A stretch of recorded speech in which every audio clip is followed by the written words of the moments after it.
CSS 선택자에 대해서 공부를 해보도록 하겠습니다. 선택자는 CSS뿐만 아니고 자바스크립트에서도 매우 유용하게 사용될 수 있기 때문에 선택자 공부를 잘해줄 필요가 있습니다.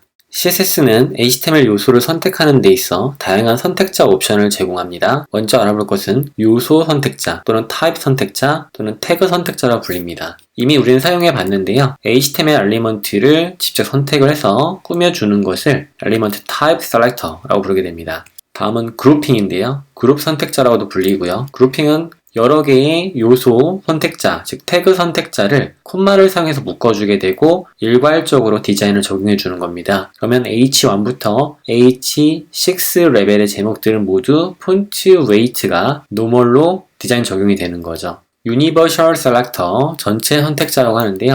별표의 경우는 HTML에 존재하는 모든 요소를 가리킵니다. 모든 요소에 일괄적으로 스타일링을 주고자 할 때는 별표 모양을 사용하시면 되겠습니다.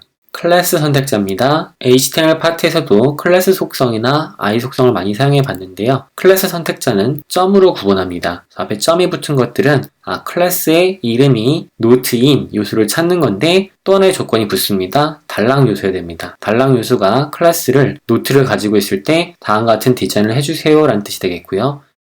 멀티 클래스 선택자인데요. 말 그대로 여러 개의 클래스가 붙은 선택자입니다. 이때 중요한 점은 .note, .float left 이 두 개가 함께 붙어 있어야 되고요. 이 사이가 띄어지면 안 됩니다. 달랑 요소가 P 요소가 .note, .float left니까 note라는 클래스와 float left라는 클래스를 둘 다 가질 경우를 말합니다. 이런 경우를 멀티 클래스 선택자로 부르게 됩니다. ID 선택자입니다. ID 선택자는 해시 또는 샵이라고 불리는 우물정자 모양을 사용하게 되고요. 이것은 HTML 파트에서 앵커로 연결되는 곳에 ID를 부여해 놓고서 사용을 해본 적이 있었죠. 해시 값을 사용해서 ID 선택을 하게 됩니다. 자소는 descendant selector라고 부르게 되고요. 이 얘기는 달랑 내부에 있는 스트롱을 찾아서 꾸며주세요 라는 뜻입니다. 이 얘기는 비순차 목록이죠. UL 내부의 li 요소를 찾은 다음에 그 안에 있는 a 요소, 즉 결과적으로 꾸며지는 건 UL도 li도 아닌 a 요소를 최종적으로 찾아서 꾸밉니다. 위에서는 스트롱을 꾸미는 거고요. 맨 마지막에 나오는 요소를 꾸민다라고 봐주시면 되겠습니다. 우선 여기까지 보도록 하고요. 다뤘던 내용들을 실제 코드에 적용해 보면서 학습해 보도록 하겠습니다. CSS 선택자 파티 예제고요. 링크 요소를 사용해서 CSS 폴더에 있는 스타일 시트 파일을 불러오겠습니다. style.css 파일에서 문서를 꾸며보도록 하겠습니다.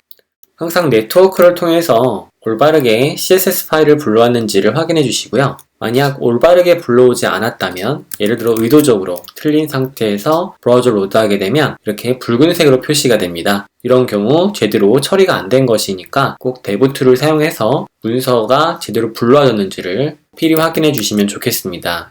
자, CS 선택자 앞에 살펴봤는데 Element Type Selector, Grouping, Universal Selector, Descendant Selector, Class Selector, Multi-Class Selector, ID Selector를 살펴봤습니다. 하나씩 정리해보면서 넘어가 보도록 하겠습니다. 먼저 요소 선택자입니다. 요소 선택자는 문서에 있는 특정 요소를 바로 선택할 수가 있습니다. 예를 들어 섹션 내부에 있는 H1 요소를 선택하고 싶으면 요소 이름을 바로 넣어주시면 되겠죠.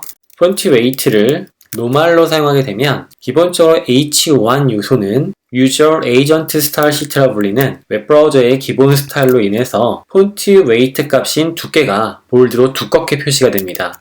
시각처럼 두껍게 표시가 되는데 이 부분을 노멀 일반체로 바꿔주는 형태가 되는 거죠. 저장을 한 후 브라우저를 새로 고침을 하게 되면 두께가 얇아진 걸 볼 수 있습니다. 왜 그러하냐면 브라우저의 기본 스타일보다 작성자가 만든 폰트 웨이트, 노멀, 스타일 값이 더 우선권을 가지고 있기 때문에 그렇습니다. 그 우선권이라는 것, 즉 먼저 적용될 권리를 말하는 것이 CSS 언어의 캐스케이딩 룰에 해당이 되겠습니다. 차차 알아볼 거고요. 우선은 요소를 직접 선택해서 꾸밀 수 있다는 것. 앵커 엘리먼트가 있고 abbreviation 엘리먼트가 있죠. 그들을 꾸미고자 한다면 그룹핑을 사용해서 묶어줄 수도 있습니다. 예를 들어 앵커 엘리먼트의 컬러 값, 글자 색상 값을 녹색으로 꾸미도록 하고요. abbreviation 요소의 컬러 값도 같은 색상 값을 사용해서 꾸민다고 합시다. 그러면 앵커와 abbreviation은 동일한 색을 가지고 있게 되는데요. 웹페이지 로드를 하게 되면 앵커 엘리먼트와 abbreviation 코드는 모두 동일한 색상을 가지고 있게 되죠. 근데 이러한 코드는 동일한 코드를 나눠서 사용한 거기 때문에 하나의 코드로 묶어줄 수가 있습니다. 이때 그룹핑이라는 걸 사용하게 되겠고요. 이렇게 지워주고 나서 결과를 보게 되면 동일하게 처리가 됩니다. 앵커를 보셨을 때 앵커와 애브리비에이션 중에 앵커가 활성화되어 있고 컬러 값이 적용되어 있죠. 애브리비에이션을 클릭해보게 되면 애브리비에이션이 활성화되어 있고 앵커가 비활성화되어 있고 컬러 값이 적용되어 있습니다.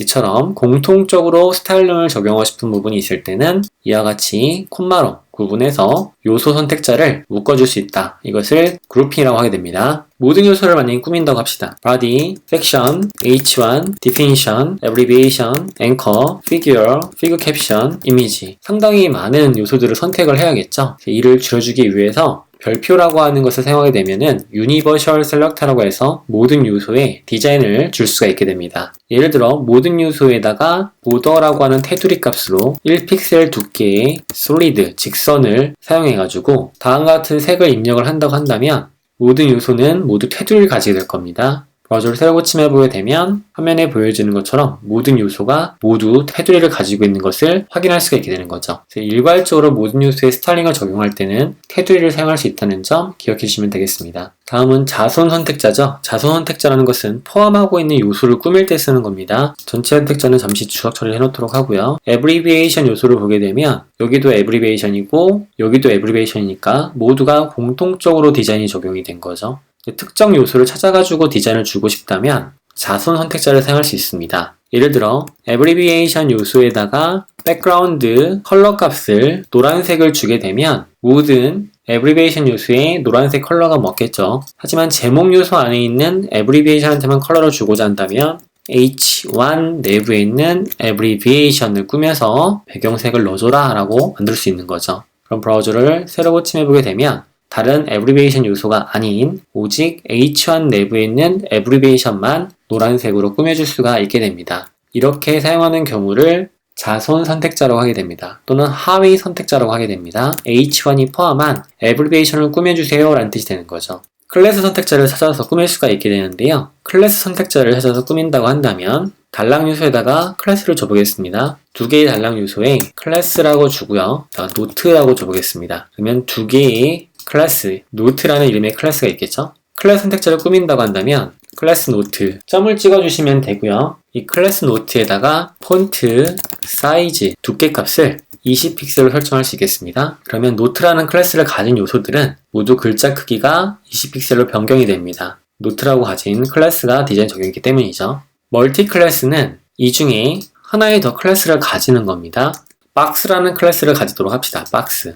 노트라는 클래스를 가진 요소 중에 박스라는 클래스를 가지고 있다면 두 개가 모두 있어야 되겠죠. 노트와 박스 클래스를 모두 가지고 있다면 테두리를 1픽셀 두께의 직선 형태로 레드 색을 채워보도록 하죠. 원색적으로 이렇게 요소가 채워집니다. 왜냐면 해당 요소는 노트와 박스라고 하는 클래스를 둘 다 동시에 가지고 있기 때문이죠. 멀티 클래스에 대해서 알아봤고요. 마지막으로 ID 선택자에 대해서 알아보겠습니다. ID 선택자 중에는 이름이 about-css 요소가 있죠. about-css 요소에다가 패딩이라고 하는 안쪽의 공간을 30픽셀이라고 넣어보도록 하고요.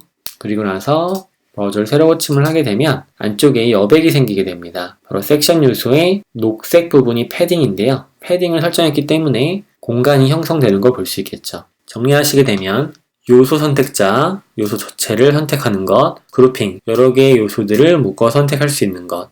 예를 들어서 클래스도 묶어줄 수 있습니다. 이런 식으로 묶어줄 수도 있겠습니다. 이걸 그룹핑이라고 볼 수 있겠고요. 전체 선택자는 별표를 사용해서 모든 요소를 선택할 때 씁니다. 만약 특정 영역 내에 있는 모든 애들을 선택하고 싶다면 이렇게 쓸 수 있는데요. 이것은 id, about, cs 속성 값을 가진 내부의, 즉 이 안에 있는 h1부터 figure까지 모든 요소를 가리키게 되고요. 섹션이라든가 body는 포함되지 않게 됩니다. 자손 선택자가 있죠. h1 내부의 abbreviation을 사용하거나 또는 노트 내부에 있는 abbreviation을 선택한다든가 이처럼 클래스 또는 id 등을 사용할 수 있겠습니다. 클래스 선택자는 점을 가지고 있는 클래스 이름이 동일한 것을 찾습니다. 대소문자 구분하기 때문에 반드시 확인해야 되고요. 멀티 클래스는 점 두 개가 연결된 형태로 붙어있을 때가 멀티 클래스입니다. 이 선택자와 이 선택자는 완전히 다릅니다. 이것은 하나의 요소가 두 개의 클래스를 가진 형태고 아래에 있는 구문은 클래스 1이라는 값을 가진 요소가 내부에 클래스 2라는 요소를 찾을 때 씁니다.